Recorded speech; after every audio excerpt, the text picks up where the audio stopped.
preparedness presented a statement on her own volition, requested us, and she promised to keep updating the House.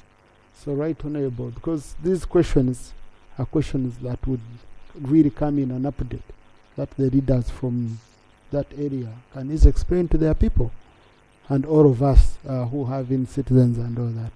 So, Right Honorable.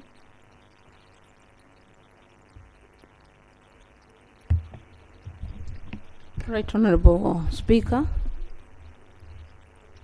we had a meeting this morning about Kiteezi.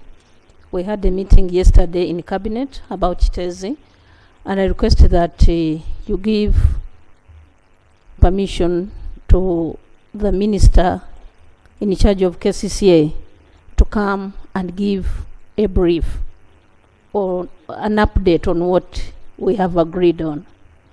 Sure, it will get priority. The ball is in your court. So I request that on Thursday, I request that on Thursday, let the Minister come and give the brief to Parliament. Please. Thank you. Okay, thank you. Honorable colleagues, can we L.O.P?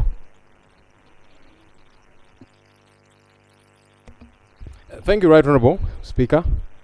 I'm glad a statement is coming. I want to encourage firstly the Prime Minister that we don't wait for a prodding from this side. It's important that there is a regular update. I did see a story on TV, a pastor who lost his wife and child. He did make an appeal to government saying, please allow us to conduct a funeral service at that Kiteezi place so that we have closure for our loved ones, because he lost his wife and child and the bodies have not been exhumed. I think it's important that the regular updates do come through. But I would like to appeal to the Prime Minister, as that update comes on Thursday, can there be emphasis on the waste plan for Kampala? Because we have a disaster that is looming. KCCA tells us that Kampala generates between 2,000 to 2,500 tons of waste per day. That waste now does not have a home. They tried to go to Wakiso, it was not received well. They tried out Mukono, there is an arrangement that is not quite working out. When you move through different parts of Kampala, Right Honorable Speaker, you will find heaps of garbage because it's not being collected. Can we know what the plan is? Otherwise, we are going to have another disaster, cholera or something of the sort, away from Kiteezi. Now, the other parts of Kampala and the surrounding areas, it's important that that update captures what the plan is. Thank you. Thank you. Honorable Nate Mugisha, I hope, Right Honorable, you've taken note of that. Honorable Speaker, I withdraw the word I mentioned, the lie in good faith, but what had provoked me, it was the unverified information. So, my colleague, I withdraw. Right Honorable Speaker, as I conclude the Entebbe issue, the intervention we have done now, we have removed the traffic lights which were close to one another. As we look around to work on that issue permanently, that they will save our Ugandans. We shall bring the report to this House as you may guide. Maybe next week that the country can be able to know what is happening. Then, on the issue of Honorable colleagues, once you request twice and you're not responded to, please, you start disrupting proceeding. So, Honorable, kindly take your seat. Then on the issue of Mitiana Mubende, Right Honorable Speaker, I do accept personally take that road, but it doesn't mean that I should strangle the government programs on how they are arranged to cater for my place. If the resources are limited, then all of us we should be equal. The contractor. Thank you, Honorable Minister, for giving way. Right, Honorable Speaker and Honorable Minister, last year, Kafo Bridge was washed away by floods. And the Honorable Minister of Works came here and told the public, the Parliament, that works will commence this early January. And Right Honorable Speaker, with oil and gas at its highest peak in the country. Kampala-Hoima Road is the main route to the oil, to the Albertine Grabens, and most of the heavy trucks are using that same bridge. We want the Honorable Minister to also clarify on when the Kafo Bridge is going to be rehabilitated, when the construction works are going to start. I submit. Honorable Minister. Thank you very much, Honorable Speaker. On Mubende Mitiana, we have Fort Potro. The stretch from Mitiana to Mubende, we had a contract on site, but we couldn't have enough money to pay in time. But currently, he was demanding us 41 billion Uganda shillings, and we have got 20 billion. We have paid him, and we have engaged him. He's back on the site currently to finish the stretch up to Mubende. Meanwhile, as we look for the balance of the 21 billion. Then on the side from Mubende, going up to Fort Potro, we are doing some simple rehabilitation for the potholes. Going up to Chenjojo? Yeah, going up to because Fort Potro, Chenjojo you had done. Yeah, going to Chenjojo, we have done some simple rehabilitation using our in-house engineers and the equipment we have. And I must say, my honorable colleague, he must be single on that road. But meanwhile, the designs have been completed. Then we shall go to the next phase to look for funds. And once we get them, shall get the contractor to reconstruct or rehabilitate the entire stretch from Mubende up to Chenjojo. Then also, on the issue of my colleague, Honorable Seungu said that I came here, promised to go with him to Entebbe Express to visit those places. Honestly, Honorable Speaker, I must be on record. I looked for the Honorable colleague on phone. He could not answer my calls. I even WhatsApped him, he did not reply, it is on record. I can even bring the evidence on the dates when I called you. But as a ministry, we went and visited. It is on record. And if he wants our findings, I will share with him.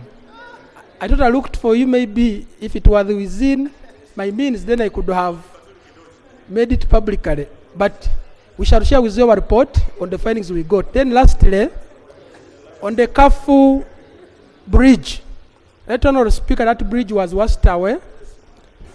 And immediately, we got money. We rehabilitated it. After rehabilitating, that was a temporary solution. And currently, traffic is flowing on very well. But meanwhile, to avoid other future problems, we want to repeat, we want to make designs for reconstruction of all. Minister, point of order. Thank you very much, Right Honorable Speaker. As I speak now, UNRA came and put some concrete blocks in the middle of the roads, in the middle of the bridge where there were potholes. And they left them there. That is the rehabilitation that the minister is talking about. So, Right Honorable Speaker, is it procedurally right? Yes.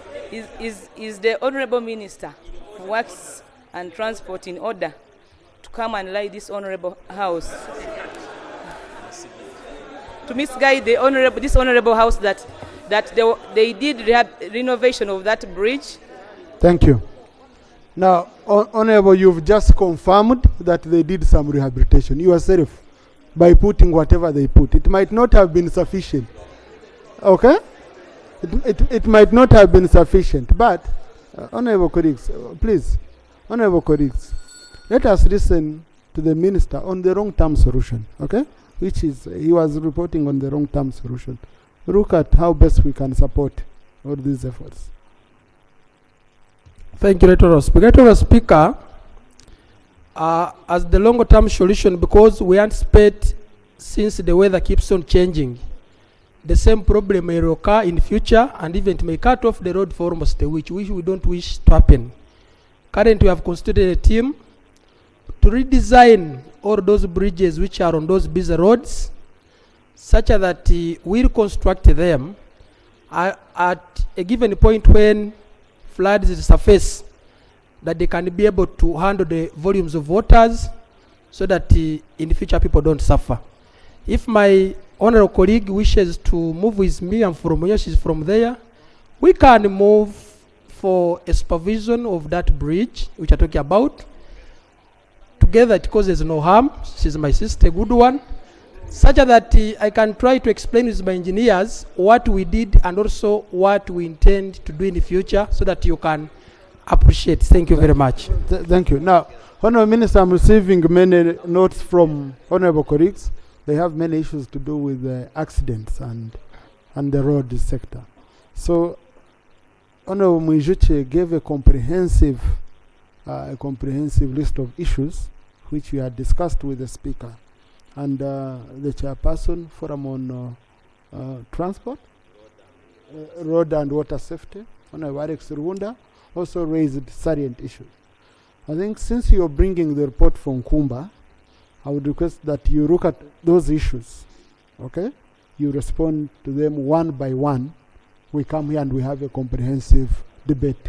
I accommodate all these issues. Otherwise, we are going to stop on that, honorable colleagues, if we are, because each one is having a serious point on this. No, honorable colleagues, this is done, okay? I don't know how I can pick one and I leave the others on the same point. Let's wait till the report comes from the minister, then I give you an opportunity, honorable colleagues, okay? Matters of national importance, honorable Naruima.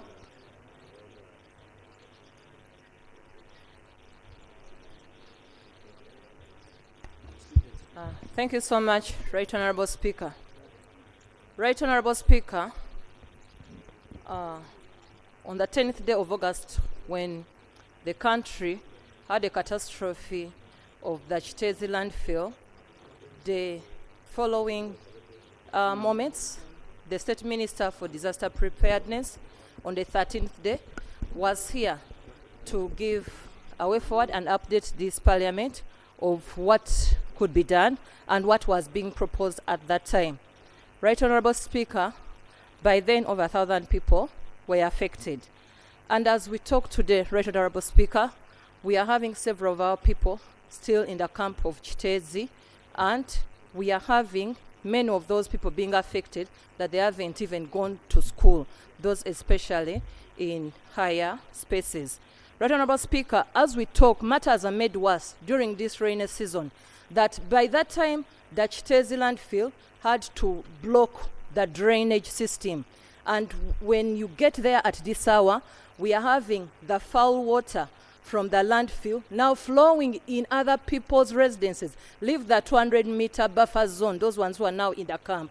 So, to my prayers, Right Honorable Speaker, right now, we are asking and we pray that since it was through this very house, when the August House was briefed that there is space at Dundu, and it was entirely a residential space, could we get to know when government is going to expeditiously have the matter of Kiteezi resolved by having compensation getting on? Could we get to know that? Because they were promised compensation, but nothing is taking place as far as compensation of those who are in the buffer zone. Now also another catastrophe is coming in of the foul water flowing in the neighboring residences. Then also, could we are praying as people representing the people of Kiteezi that let government also update this house fully on what is going to be done as far as the landfill is concerned, as far as clearing that garbage, because as we talk today,